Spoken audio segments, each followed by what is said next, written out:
Hello and welcome to the class. We'll continue with the lesson.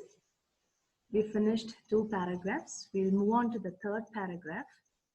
The blending of Greek and Indian art subsequently led to the development of Gandhara art. The other schools of art and architecture were the indigenous Madura school and Amravati school. A large number of statues of the Buddha were built by the artisans of these schools, especially after the 1st century AD, under the influence of the Kushanas. Under the Gandhara school of art, lifelike statues of the Buddha and Bodhisattvas were made in the likeness of Greek gods, even though the ideas, inspirations, and subjects were all Indian. Rich ornaments, costumes, and drapery were used to impart physical beauty. The sculptures were in stone, terracotta, cement-like material, and clay. So now here, after the Mauryan period, we are going to the next one, that is the Gandhara school of art. The blending of Greek and Indian art led to the development of the Gandhara art. Now, the other famous schools of architecture were the Madura school and the Amravati school. A large number of statues of the Buddhas, now mainly statues of Buddhas were made during these periods. Now, a large number of statues of the Buddha were built by the artisans of these schools, especially after the 1st century AD. Now under the influence of Kushanas. Under the Gandhara school of art, lifelike statues of the Buddha and Bodhisattvas were made in the likeness of Greek gods. Now, this is a blending of Greek and Indian architecture. So the statues had the likeness of Greek gods, even though the ideas, inspirations, and subjects were all Indian. So it was a mixture of both Greek and Indian art. Rich ornaments, costumes, and drapery were used to impart physical beauty. The sculptures were made in stone. Now, which material was the sculptures or the statues made? The statues were made of stone, terracotta, cement-like material, and clay. Now, what do you mean by terracotta? It was baked clay material, statues made out of baked clay. Now, next, we go on to the next paragraph, that is, the figures of the Madura school were made of spotted red stone. They had a distinct spiritual look about them. Here, along with the Buddha, we also find sculptures of Jaina deities. Deities means gods and goddesses. Now here in the box, we have 3 questions. How did the Gandhara style emerge? What are the characteristics of the Gandhara style? Name 2 other indigenous styles of architecture. Now here the answers are here in these paragraphs.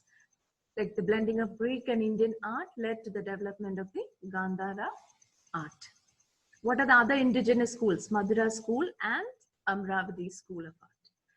And what did they make? They made statues of Buddha. Mainly they made statues of Buddha and the Bodhisattvas. Now who are these Bodhisattvas? We have the meaning in the footnote there. Bodhisattva is a person capable of attaining nirvana or moksha, but delays it in order to serve suffering humanity. There you have the meaning of monolithic, a type of art in which shapes are cut from a single solid block of stone or a work of art created in this way. Okay, now we move on to the next one, that is the Amravati school.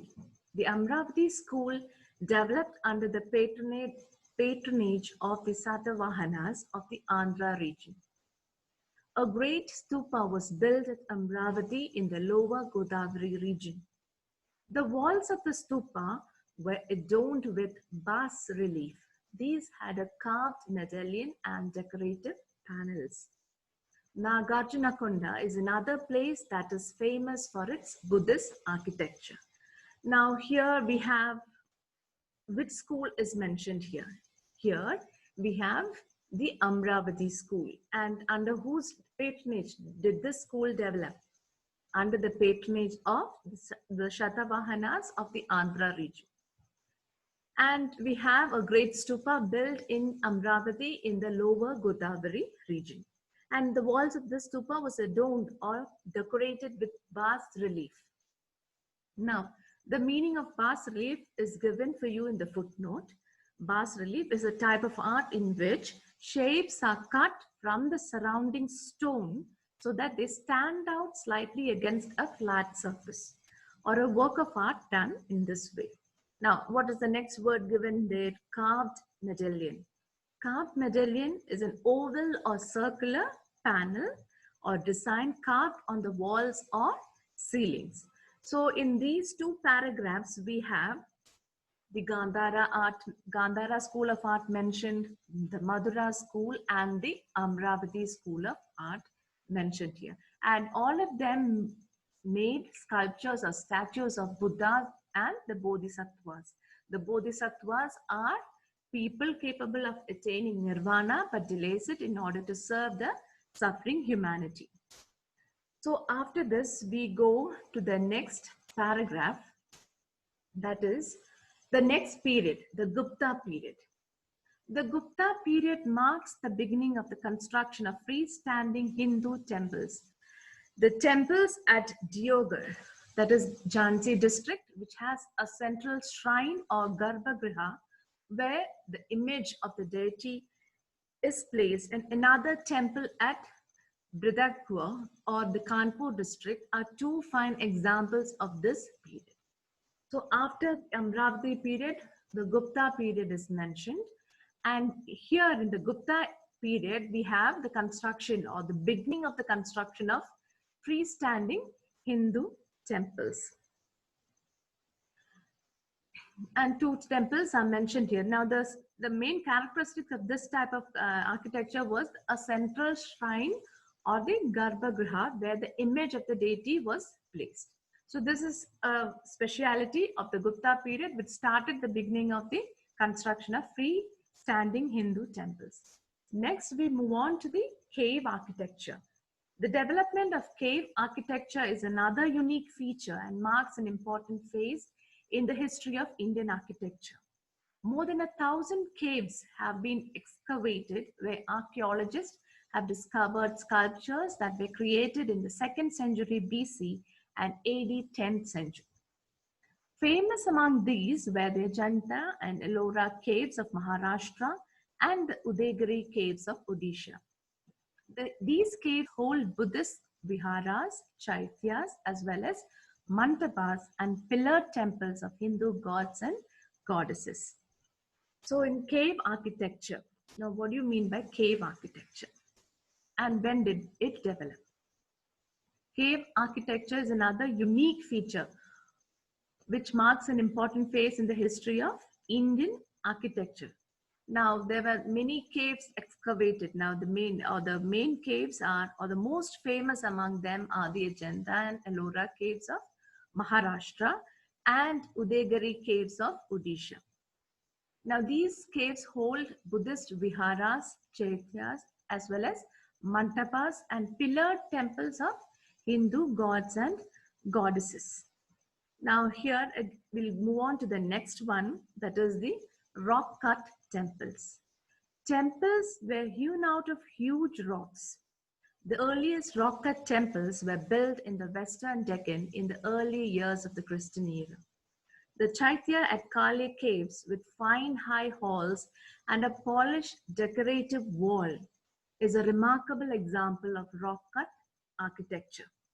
The Kailash temple at Ellora, built by the Rashtrakutas, and the Ratha temples of Mahabalipuram, built by the Pallavas, are other examples of rock-cut temples. In all probability, the stability and permanence of rocks attracted the patrons of art and builders who decorated these temples with beautiful sculptures. Now, rock-cut temples, what are the main rock-cut temples? The Kailash temple at Ellora, built by the Rashtrakutas, and the Ratha temples of Mahabalipuram are examples of rock-cut temples. The temples of Mahabalipuram are built by Pallavas. Now, what made them build temples out of rock? Because there was They were attracted by the permanence of rocks, and they were patrons of art. Now, the rulers were the patrons of art, and builders decorated these temples with beautiful sculptures. Now, names in the box, you have two questions. Name some places known for their cave architecture. So in the previous paragraph, you have Ajanta and Ellora caves and the Udayagiri caves of Odisha. These are famous for rock cut architecture. Next, we have, cave architecture. Next question is, what are rock cut temples? Name some famous rock cut temples.